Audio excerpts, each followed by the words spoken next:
Okay, I've got something for you. The new parts have been fitted to the car. The simulation numbers are good, so I look forward to your feedback. Check out the details. What is up, everybody? Welcome once again to my F1 2016 career mode. This time around it will be for the Canadian Grand Prix. As you saw, we just got an upgrade in our engine, and Sauber also got 3 upgrades on their car, so a massive improvement on their car for the upcoming weekend.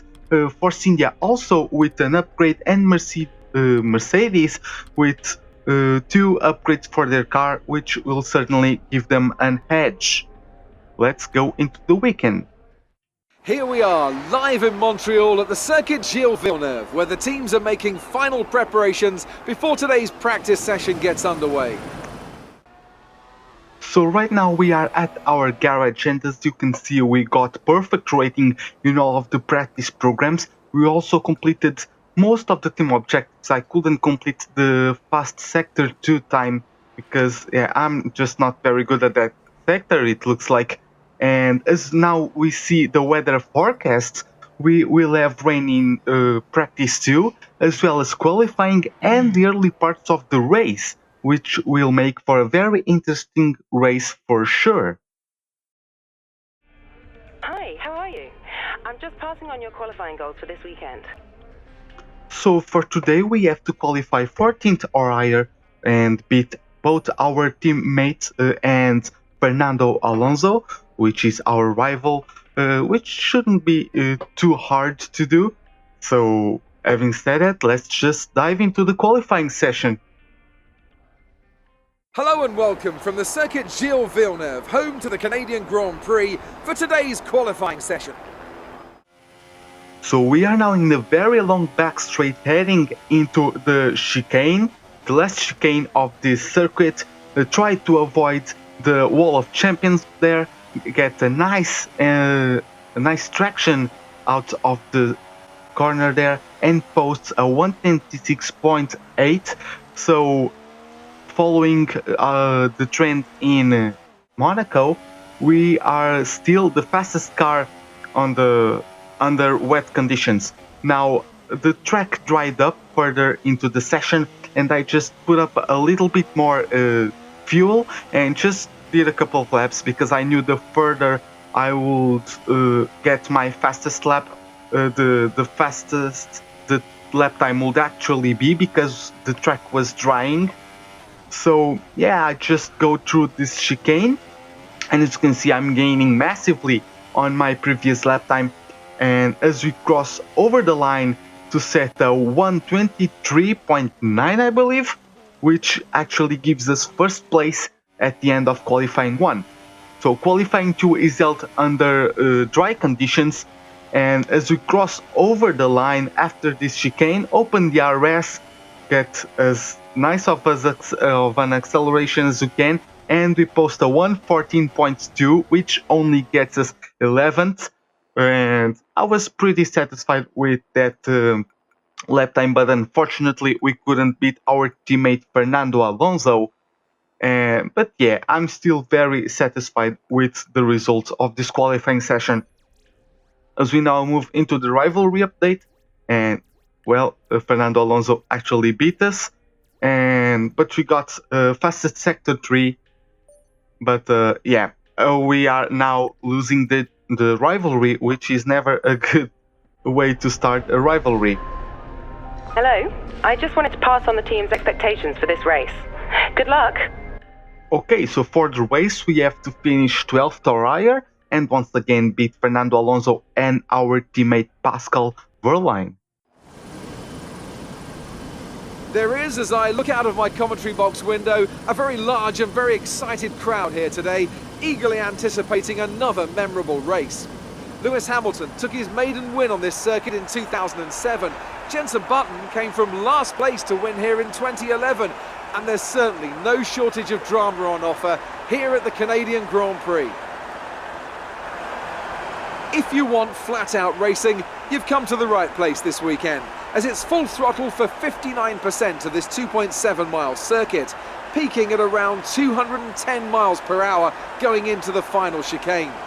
But that speed requires discipline, and there are more than a few close walls here just waiting to punish drivers with a heavy right foot.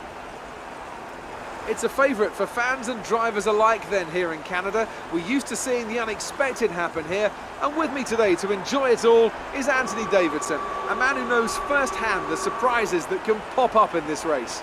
I do indeed. I had a good chance at some points here in 2007, but unfortunately it wasn't meant to be. My old colleague Takuma Sato, though, he managed to finish 6th, so the team took home 3 valuable points, and that was a big boost to everyone at the time. I'm not sure I can think of anywhere else that so consistently provides the kind of late race excitement we get here. Obviously, towards the end of the Grand Prix, the brakes are getting worn, maybe the weather situation has changed, so there's a lot to keep fighting for all the way up to that final corner. You managed to qualify better than we expected yesterday, so let's do the same again today. Well then, after an exciting qualifying session yesterday, let's take a look at how the cars line up. An immense lap from Lewis Hamilton yesterday puts him on pole position, and Nico Rosberg completes the front row. Looking down the rest of the grid, we have Verstappen, Massa, Daniel Ricciardo and Bottas, Raikkonen, Hülkenberg, Alonso and Manor, Kvyat, Sainz, Sergio Perez and Grosjean, Magnussen, Gutierrez, Felipe Nasser and Jolyon Palmer, Vettel and Wehrlein, Jenson Button and Marcus Ericsson rounds off the grid. Now it's almost time to lights out, so let's go down to the track. So we actually got PT on the grid for some reason. So I'm just showing you guys my strategy. I will just overfuel the car so I can use the rich mix more often in the very long straights of this track. As we now have 1, 2, 3, 4, 5 red lights and lights out, and we are racing in the Canada Grand Prix as we nearly lose the back end there, but get right away on the front of Alonso, do a diving move into the first corner, get slightly touching wheels with Ricciardo. We have a yellow flag, but fortunately it gets cleared right after as we get some replays from the start of the race. So the major incident was, of course, those yellow flags, and as you will be able to see, it was Bottas getting side by side on Ricciardo with a great start into turn 1, but as I charged down the inside, I touched a little bit on Ricciardo, but right after I tried to give him the space, but he still got very wide and tagged Bottas, who got spun into the runoff area. And unlike Rosberg did in the real-life Grand Prix, he actually stopped there and got right down to last, bringing the yellow flags. And as you can see, I give him an initial touch, but right after I get out of his wheel, so he could have turned left a little bit more, but he didn't, and that allowed Bottas to get rammed off into the runoff area. Now, further in the first lap, we now completely missed that braking zone and are now under pressure from Ricciardo, who underbrakes he brakes later than us into the hairpin. I tried the switchback, but he defended perfectly that line. But we can also still use the rich mix on our fuel and the slipstream effect to get an advantage on the Red Bull, and we actually managed to get ahead of him after the end of that straight, before the end of that straight.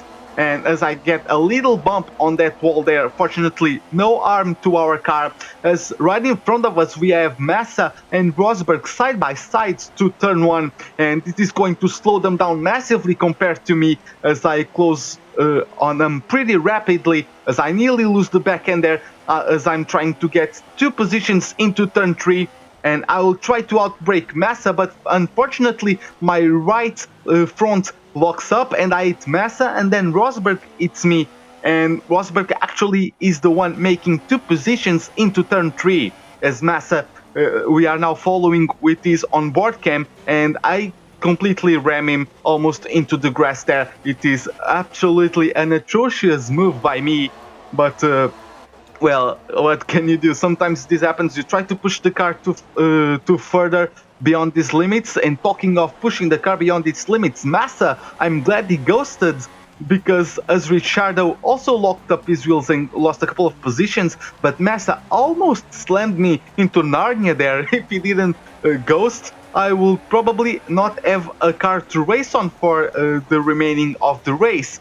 A really weird incident as Raikkonen gets 2 positions very easily. One of the easiest overtaking maneuvers he has done in most of his career, as we are still in lap 2 and Raikkonen is using the slipstream to fuel effect, as you can see him pretty much filling up our mirrors as we try to get the nicest exit as possible, which we do not manage to get, and Raikkonen with a faster car overall just getting on us, but we get right back on him, diving onto the inside line and getting that 4th place back. Now in lap 3 we once again missed the braking point for this chicane, and then we try to get down the power too fast and nearly lose the car, as Raikkonen now outbrakes us into the hairpin, and we are actually in a sandwich with Ricciardo on the outside, and I have to concede the position to Raikkonen. But now I will try to get right on his gearbox and try to get a move done, just as I did with Ricciardo on lap 1. But fortunately I get pushed out of his slipstream and I need to go side by side with Ricciardo. Fortunately clean racing there, no one ending in a wall.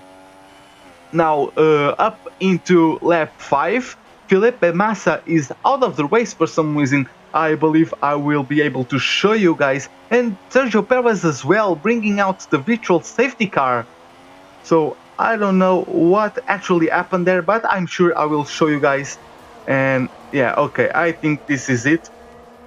We are now following the car, the Force India of Hülkenberg, actually not Perez, but as you can see he tags the Red Bull of Ricciardo, I believe, or Verstappen, and that actually caused a pileup in which Sergio Perez ramming the back of the Toro Rosso there, and also Massa got involved. As you can see, he is pretty oblivious to the pileup in front of him and just slams into the back of the Mexican driver there. And further into the lap, he now has absolutely no front wing as he goes through the turns 3 and 4, followed by the Mexican, who also does not have a front wing. And now heading into turn 6, I believe, he locks up, hits the wall, loses a wheel, and Perez rams him completely and loses his wheel as well. As we now have another angle of the incident from our teammate's perspective, he actually is one of is one who benefited the most out of this incident, because he just pushed the ass out of his way and continued on his merry way. Though we actually take advantage of this virtual safety car to change into a pair of ultra softs. So our engineer considered that it was safe enough for us to make the switch onto a dry compound, and we actually trust on him this time and do the pit stop. It was a fairly quick pit stop, 2.3 seconds, and we will come out still on in the top 5. So it was a very good timing for us to make the switch onto the ultra softs, as we come right out of the pits and the safety car is cleared. So very good timing by our behalf, as we now have the rest of the drivers going into the pits, and we already made up a position on Rosberg. Unfortunately, we are not able to get any closer to the pair of Verstappen and Hamilton, I believe, as now we have some other cars doing quite fast laps, 1:23s, while I was only doing 1:27s, as I only came out of the pits. And now in lap 14, we are now getting very pressurized by the Mercedes of Nico Rosberg, as he will definitely try a maneuver around the outside of the chicane, but fortunately we held into the inside part of the chicane and managed to defend from him.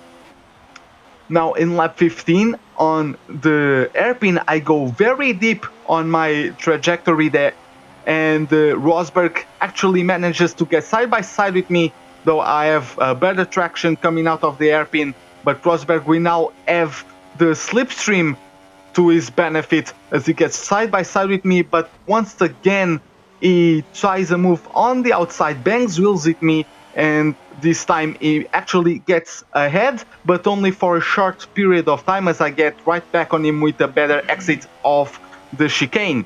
Now in lap 16 I nearly lose the back end of the car under that very traction important zone, and he actually makes a move down this chicane and actually gets a position as I try to get right back on him using the slipstream and DRS and rich mix as well. And as we'll now make a diving move into the chicane, I actually get right back on him as Jenson Button is out of the race, as we will now show you. He is coming on the slipstream of Valtteri Bottas, I believe, and as he tries a move on the inside of the chicane, he gets actually side by side, so very clean racing as they go into turn 1 and 2, still side by side. A very good battle from these two drivers, and now heading into turn 3 and 4, still side by side, and but this time Button getting his trajectory too wide there and hitting the wall and losing his right front wheel. So a very sad ending to a great battle there. But in lap 19 I get very deep on our trajectory in the hairpin, and this time Rosberg actually overtakes us before out the exit of the corner, as he has now DRS instead of us, and yeah, he actually managed to conserve the gap between us before this chicane. I tried to get a better exit out of the chicane, but unfortunately it was not possible to get in front of him.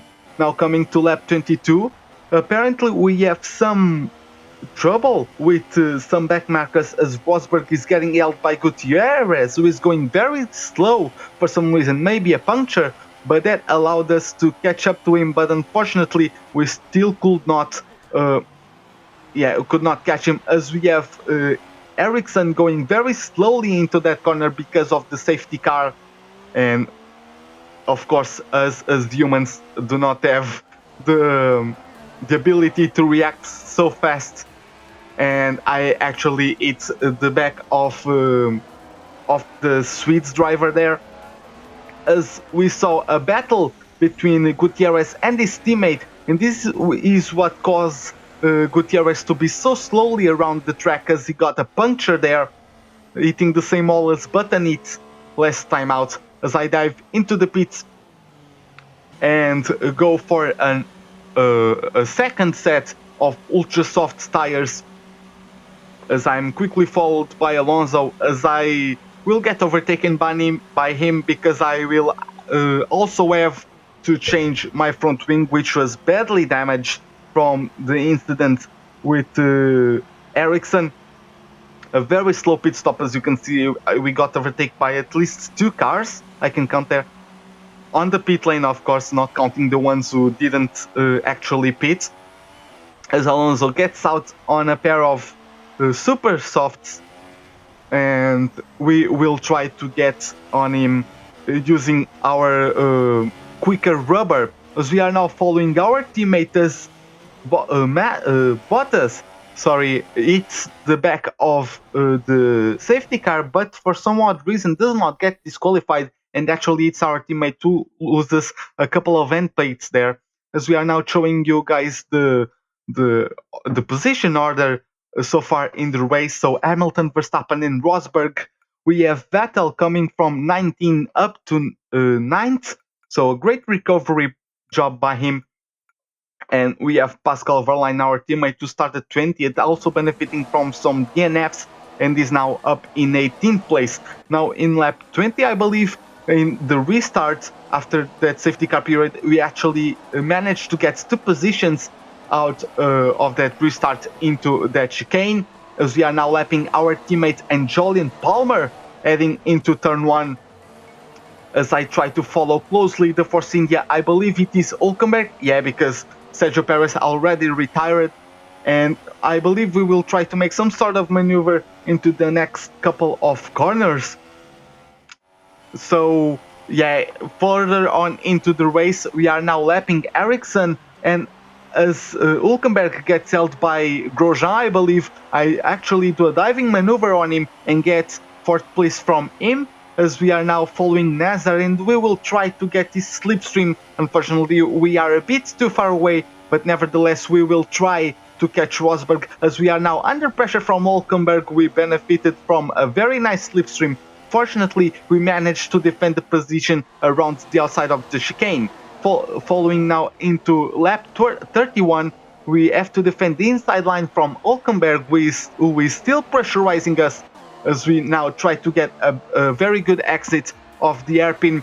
But now using the slipstream, Hülkenberg gets side by side with us barely and actually touches and throws us into the wall. Fortunately, we didn't lose any wheel there, so we managed to continue. And if you look closely, the front wing of Hülkenberg is actually intact, so it's pretty amazing to see that he was lucky enough to get out of that incident unscathed. Now we have Vettel banging wheels with us in a massive job from him to get all the way from 20th, I believe, or 19th up into P3, as we are now getting back on him as we go side by side into the last chicane, and we actually get the move done and up into a podium position once again, as we actually benefited from DRS to conserve the gap and live to fight another day, which is the lap 24, where we get attacked by Vettel, who does an amazing move around the outside there to get the position from us, and now it will start to pull away also this time around, having himself the DRS, as we are now pressurized by Kvyat, but we managed to defend the position from him around the outside of turn 1. But he is not done yet. In lap 37, he goes around the outside of us, but unfortunately he taps our wheels, but very weirdly he stops there, and that brings out the safety car, which is very weird from the coding. It was a very weird moment, as we have noticed that Marcus Ericsson is out of the race, probably by just smacking onto the back of the safety car, as we are now having the restart of the race in lap 41, I believe. And right upon the restart, we are now in third, benefiting from other people's pit stops. And following the helmet cam of Verstappen, as you can see, Lewis Hamilton's engine blowing right in front of us. So this is the second or third retirement in a row from the Briton, and in a very spectacular fashion, with lots of smoke coming out of the engine cover of the Mercedes. We are now up in P2, and we are still getting pressurized by Vettel, who makes a pretty good move, just like Rosberg did to us a couple of laps ago. So we take this opportunity, as it is starting to rain once again. We need to go onto the intermediates, as we take the opportunity to also get a new front wing, as we actually lost a little bit when we had that incident with Hülkenberg. It wasn't affecting too much of our performance in the dry, but I was afraid that in the wet circumstances it would actually affect us quite a bit. So I thought I would play safe, and since we were already the fastest car in wet conditions, I believe we will be able to gain some positions back. Which we didn't expect, however, was this squabble between three cars, which got them very slow into the pit straight, and we actually managed to get an overtake on all three of them, but Kvyat offering some resistance, giving us a tap on the back end there, but we actually get the move done. So a very nice triple overtake there. Shortly after, we need to go back onto the the ultra softs, the dry compounds, as it only rained for like 5 minutes, I believe. It was a very short shower, but still enough for us to make up some positions in the intermediates. And now, as we have an intact front wing, we are now very competitive and just overtook the Russian in the Toro Rosso, as you saw there. But now we are getting pressurized from Ricciardo, who gives us a tap, which almost makes us lose control of the car. And now into the chicane, we are actually not able to get side by side with Ricciardo, who had DRS, and so managed to keep the gap from us. We are now in lap 65 and under pressure from Kimi Raikkonen, as he will try to outbrake us into the chicane, which he manages to do beautifully. A very good maneuver from the AI there. As we are now in the last lap, Max Verstappen winning his second race in a row following Monaco. He is now the championship leader following the retirement of Lewis Hamilton, but still a very healthy P7 for us. A very good race. I'm very satisfied with what we did in a very fast circuit. Brilliant stuff from Red Bull today. What a superb victory. Anthony, what do you think made the difference here? Well, the safety car completely changed the race, didn't it? It's hard to say exactly what would have happened without it, but there's no question that they came out of that situation in a good position. So here come our winning drivers today, and what a race it was. There's been a big push at the factory lately to get these cars ready, and we can see the fruits of that labour today as Red Bull lift the winner's trophy.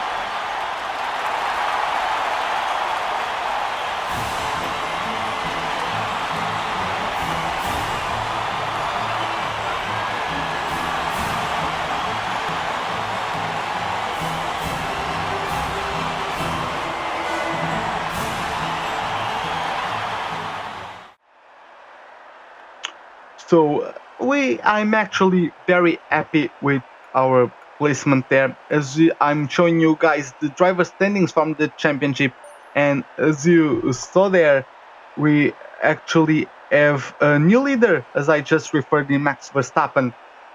Mercedes are still leading the championship in terms of constructors though, and now in the rivalry update we managed to not beat once again Fernando Alonso, and he is still leading the rivalry, even though in the race we got 5 points against Alonso's 4 points. In terms of our team, we are still in an overachieving position, and we are the first driver just recently got such position, as you now see my career score. And yeah, this wraps up our weekend in the Canadian Grand Prix. Next up, it will be the Azerbaijan Grand Prix, the Europe Grand Prix in Baku. So, hope to see you guys there. Have a wonderful day.